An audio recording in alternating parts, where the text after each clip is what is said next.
Welcome to Best of Biology. This video is in continuation to the first video lecture on body fluids and circulation. In my earlier video, we learned about blood and its related topics. In this video, I will be explaining about blood vessels.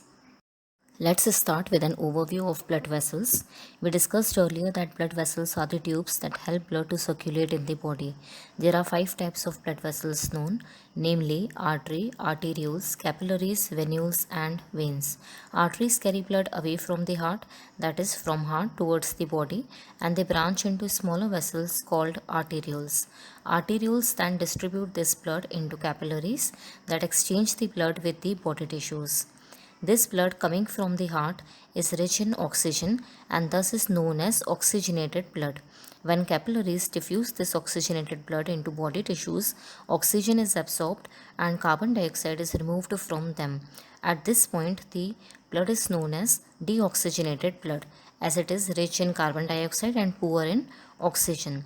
This deoxygenated blood is then carried by capillaries to the smaller vessels called venules that flow the blood into larger veins. Veins finally carry this deoxygenated blood back to the heart. Let us see now more features of arteries, veins, and capillaries and compare them.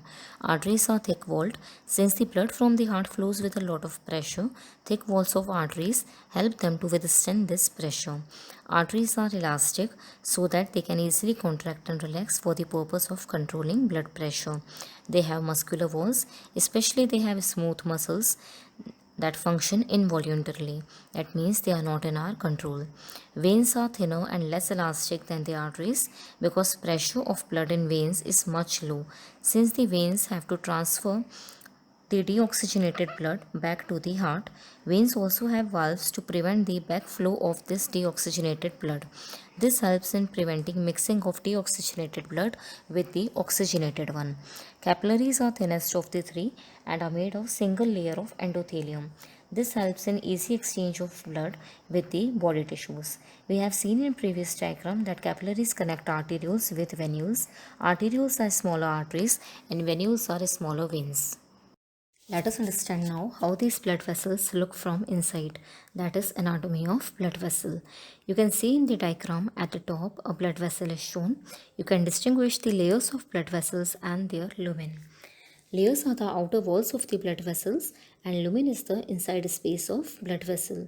You can then notice a part of layers is taken in the second diagram and labeled in much detail. See, there are 3 layers of blood vessels, namely tunica intima, tunica media, and tunica externa or adventitia. Tunica is a Latin word that means lining. Tunica intima is the innermost layer and is in direct contact with the inside space, that is lumen. It has an internal elastic membrane as can be seen in the diagram of tunica intima. The elastic tissues here help to contract and relax easily so as to increase or decrease the diameter of blood vessel during blood flow. The tissue layer present here is called endothelium. Tunica media is the middle layer that contains circularly arranged smooth muscles. Smooth muscles, I told you earlier, are involuntary in action, that is, they are not in our control. This layer has an external elastic membrane. Tunica externa, also called as tunica adventitia, is the outermost layer. It contains collagen that is responsible for its strength.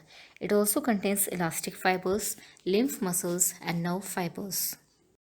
3 groups of arteries are known based on their position and function, namely elastic arteries, muscular arteries, and arterioles.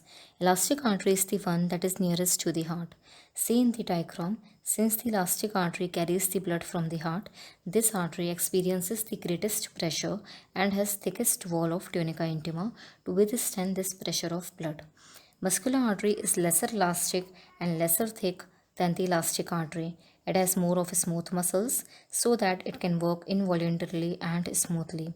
Muscular arteries further become arterioles that have to transfer the blood to the capillaries. So they have tunica intima thicker than the artery. So now we have an idea of how does the blood flow through different blood vessels. Let us have a quick overview of it. Oxygenated blood from the heart flows to the elastic artery. Elastic artery takes it to the muscular artery. Blood then flows into arterioles. Through arterioles passes to capillaries where the exchange of oxygenated blood takes place, and deoxygenated blood from capillaries flow into venules. Venules deliver this blood to the veins, and veins finally lead back to heart. We will learn about different circulatory pathways and heart in my next video. Thanks for watching. If you liked this video, please hit the like button and subscribe to my channel Best of Biology.